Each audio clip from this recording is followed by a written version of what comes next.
This next video is how to line your A-line baby doll dress, or how to make it up completely actually, but I have a good bit done and it's really down to lining the neckline, and the binding is what we now need to do. So what I've got done so far, it's all the stuff you know how to do anyway. I have my zip in, as I showed you on the video for inserting the invisible zip using the zipper foot. I also have my side seams pressed, sewn up and pressed flat. I've got my bust darts in, my waist darts in on the back, and I have the same done on my lining. So basically my lining is made up, my zip is in, my dress is made up as far as the side seams, and really all we have to do now is actually finish off the armholes and the neckline. So sorry, I know sometimes I tend to go quite quick, so just to explain again what I've done. So this is the dress so far, okay? So side seams are done, centre back seam is done with my zip, my darts are done, okay? And then similarly on the lining,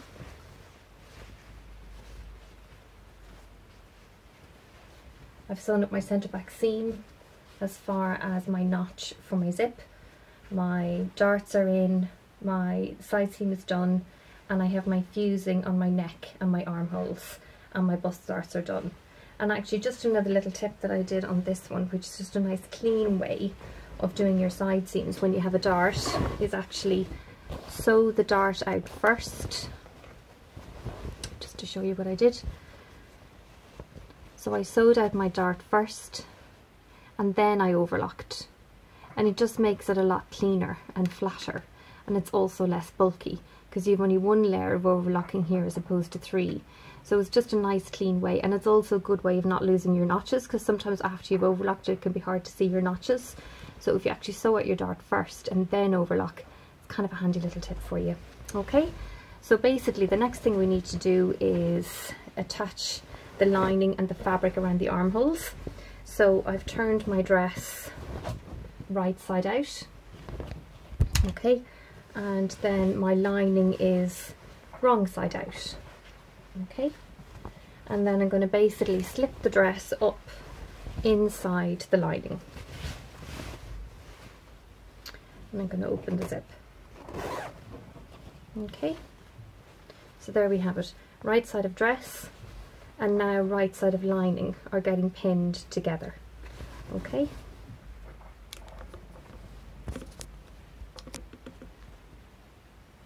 So we're using binding around this neckline, so for the moment I'm just literally going to put a pin there to hold it in place, but we won't be stitching the neckline yet. We're concentrating on the armholes at the moment. So as always, I like to start underneath the arm,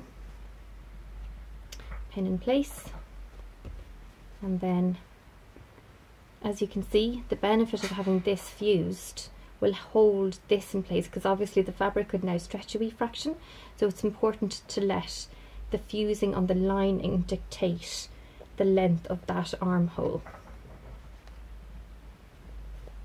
Okay, and then pin up the front armhole. And same thing, don't be tempted to stretch the fabric, let it just sit nicely against the fused lining. And the same on the other armhole. So under pressing is so important, it just makes all of this go together much neater as well, because some of these bits you wouldn't be able to get back into after you have it made up. So it's really important to under press properly. It's the only way you could get a good clean finish. So just pin everything, and then I'm going to stitch around each armhole, and then I'll show you how to do your back row, and then all we'll have left to do is the binding on the neckline. Okay.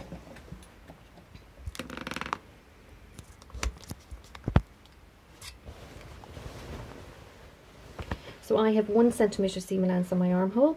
I find it's plenty. 1.5 for me is too much on a curved seam, so I only have to take off 1 centimetre seam allowance. Always starting off with your back tack. and taking care not to stretch that seam as you work your way down. I find as well it's better to keep the fused layer on top, because naturally the feeder of the sewing machine will help ease in the layer that's not fused and will avoid it stretching. So I'm just working around underneath the arm here,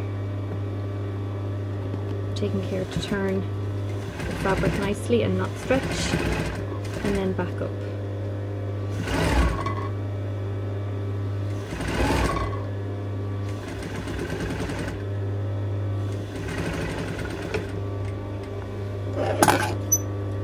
And as usual, trimming off your threads as you go.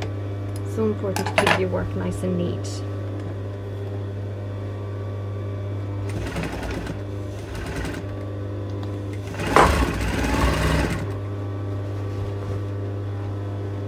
So as you can see, when I get to this corner here, you know, where it's quite angled, I'm making sure that this is all sitting nice and flat before I even try and stitch around.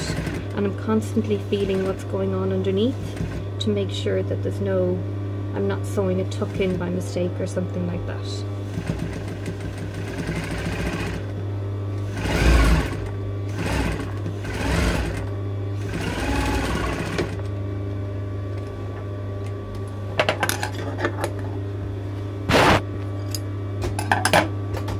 So next we need to snip into those curved seams, okay? Just move that back so you'll be able to see. So we snip in to that curved seam underneath the arm, because if we didn't, when we would go to turn that through, it would be all puckered. So just at the very curved section. Especially down there at the underneath armhole point. And now we're going to turn the whole dress through the right way. There's my lining all pulled out.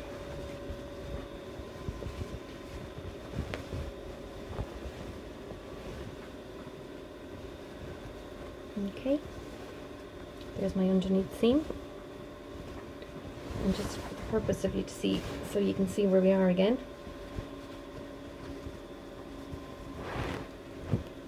There's the front of the dress. Armhole is now finished off. And the same on the back.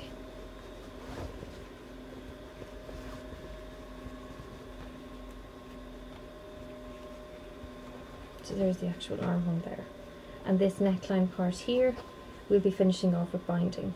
Just before we get to that, I'm going to do my back row here along my lining, because as you know, I'm a big fan of back rows. So I'm just going to pull the lining back out again from inside the dress and pop it underneath.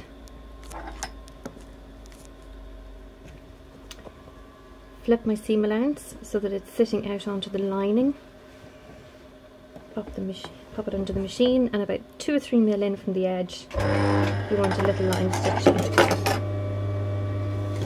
And as you go, make sure to pull that open.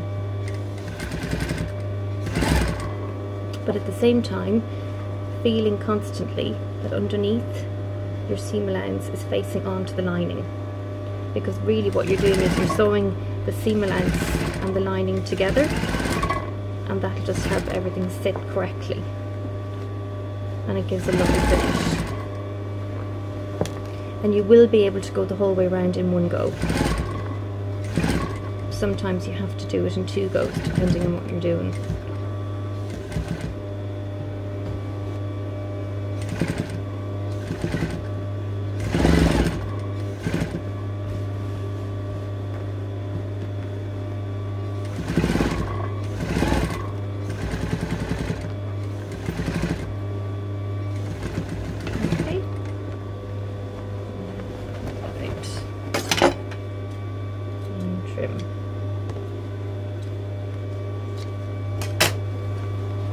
And there you have it, a nice neat back row. So it means that when we go to press that,